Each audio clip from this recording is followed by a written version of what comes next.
हमारे 3 साल हो गए, हमारा बिल नहीं आया, कुछ नहीं आया तो हम कहाँ से देंगे। जब महीने के महीने होता तो थोड़ा बहुत करके हम देते, जब आए ही नहीं तो हम कहाँ से इतना बिल, किसी का 60 आ रहा, किन का 80 आ रहा, किन का लाख आ रहा, किन का 50 आ रहा है, कहाँ से इतना बिल देंगे। 200 रुपए 300 रुपए दिहाड़ी करने वाली मेहनत है बेचारी, और जो विधवाएंगी इनकी पेंशन आवे वो बेचारी अपना दवाई दारू लेंगी, बिल देंगी, खाएंगी, क्या करेंगी। जब बिल नहीं आ रहा था आपने बातचीत की थी किसी, हमारा बिल नहीं आ रहा है क्या था, हमने सबन से भी हमारा बिल महीने के महीने दो, तो जब महीने के महीने किसी ने नहीं हमारी सुनाई करी, किसी ने नहीं सुनाई करी। तो अब क्या कुछ समस्या है, किससे मिले क्या हम वहाँ भी गए बिजली घर में भी, जहाँ वो घोड़ा मोड़ पे वहाँ भी हम गए थे, सारी औरत जितनी आई सुने, लाइट नहीं आ रही, सबन की आज दिन की तार भी काट लेगा, मीटर भी काट लेके, बेचारी छोटे छोटे बच्चे अंधेरे में, बेचारे अंधेरे में पड़े, छोटे छोटे जागत, जिनका छोटे छोटे जागत है, कोई बीमार हो रहा, को कैसे हो रहा, को कैसे बिजली सवा। संदीप जी, ये पूरा मामला कानून में बताया लगभग 1.5 से 2 साल बाद इनका बिजली का बिल आया, तो ऐसे में क्या कुछ प्रावधान बनता है? इन्होंने अधिकारियों से बातचीत की बिजली बिल को लेकर के, लेकिन इनके मीटर काट दिए गए, तो क्या कहना चाहिए? देखिए, मैं आपके चैनल के माध्यम से कि सरकार को जगाना चाहता हूँ और एक प्रार्थना ही कहेंगे, क्योंकि सत्तासीन लोगों से हम कहते हैं भाई आप देखिए गरीब जनता को। मैं पहले दूसरे साथी जो पत्रकार आप आए हैं, रिपोर्टर आए हैं, उनको भी मैं ये बता रहा साथियों को, भाई हो क्या रहा है। अब जिस महिला का आप सोचिए, जो लेबर क्लास है बेचारा, 500-300 रुपए की दिहाड़ी करने वाला व्यक्ति, अगर उसको एकदम से 70,000 रुपया भरने को कहोगे, और वो भी इलीगल, लीगलिटी तो क्या है भाई, 2 साल है, 500 रुपये मेरा खर्च है, तो यानी कि 12 पंजे 60, 6 और 6 12, और इंटरेस्ट भी लगा दें 10% का, 12 की जगह 17 हो जाएंगे। 70 थोड़ा ना हो जाएंगे, 70,000, 1.5 लाख, 2 लाख, 2.5 लाख ऐसे ऐसे बिल आ रहे हैं, तो 1.5 लाख आए हैं, तो वो बेचारी क्या करेंगे। तो हम ये चाहते हैं भाई, इस चीज़ को लेके एक सख्त संज्ञान लेना चाहिए सरकार को। मैं तो मुख्यमंत्री जी को भी ये मतलब प्रार्थना करना चाहूँगा, सैनी साहब को यहाँ जनता ने बिठाया है, उनको ये मौका दिया है, तो वही उस समस्या का समाधान होना चाहिए। और वो कैसे होगा मैं बताऊँ आपको।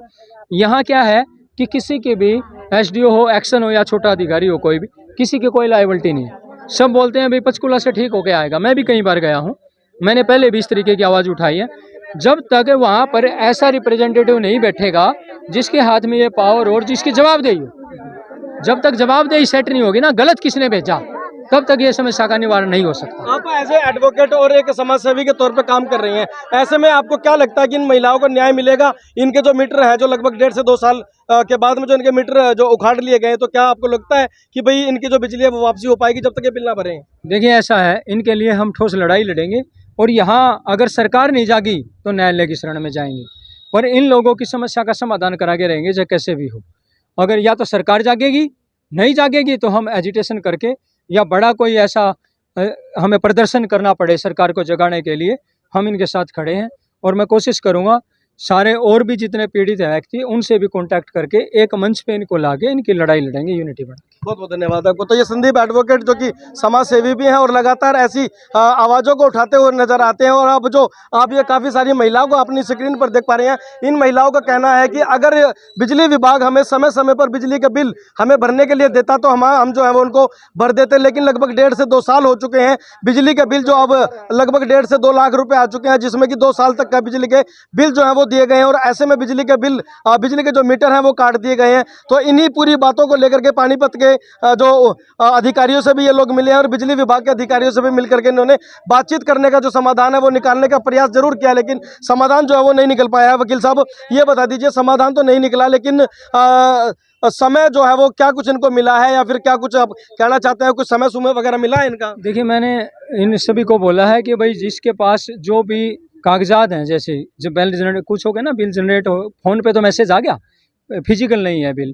तो मैंने कोशिश भाई सभी माता बहनों से कहा भी आप बिल लेके आइए, और जैसे वीरवार को अधिकारी बैठते हैं, खुला दरबार लगता है, बिजली बोर्ड के भी अधिकारी होते हैं, डीसी साहब भी होते हैं, तो इनको व्यक्तिगत तौर पे हम वहाँ पे मिलाएंगे, ताकि 1 to 1 हर आदमी का समाधान हो। 11 तारीख को। हाँ हाँ, मैं भी नेक्स्ट जो है इसी पे मिलाएंगे। तो देखिए 11 अगस्त को इन लोगों की समस्या का समाधान जो है वो जरूर हो सकता है, क्योंकि समाधान शिविर जो लगता है और एक जो बिजली विभाग के द्वारा जो समस्याओं के समाधान को लेकर के प्रति महीने की जो तारीखें रखी गई हैं, और ऐसे में 11 अगस्त को जो है वो इनका जो दरबार लगेगा और उसमें इन लोगों की जो है वो आवाज़ उठाई जाएगी। और देखने वाली बात यह रहेगी कि इन लोगों को जो है वो बिजली के बिल भरने में क्या कुछ रियायत मिलती है। तो आप लोग तभी तमाम दर्शकों से हमारी यही अपील रहेगी, वीडियो को जितना ज़्यादा हो सके उतना शेयर करें। और अगर आप लोगों के भी बिजली के बिल अगर जो नहीं आ रहे हैं तो आप बिजली उपभोक्ताओं के पास में जाकर के अपने बिजली के कनेक्शनों को चेक करवा लें। कहीं ऐसा ना हो कि आपको भी 1 से 2 साल बाद बिजली के बिल आए, तो जितना आपका मकान नहीं उतने से ज़्यादा आप लोगों के बिजली के बिल होंगे तो आपके बिजली की जो है वो काट दी जाएगी। दर्शकों से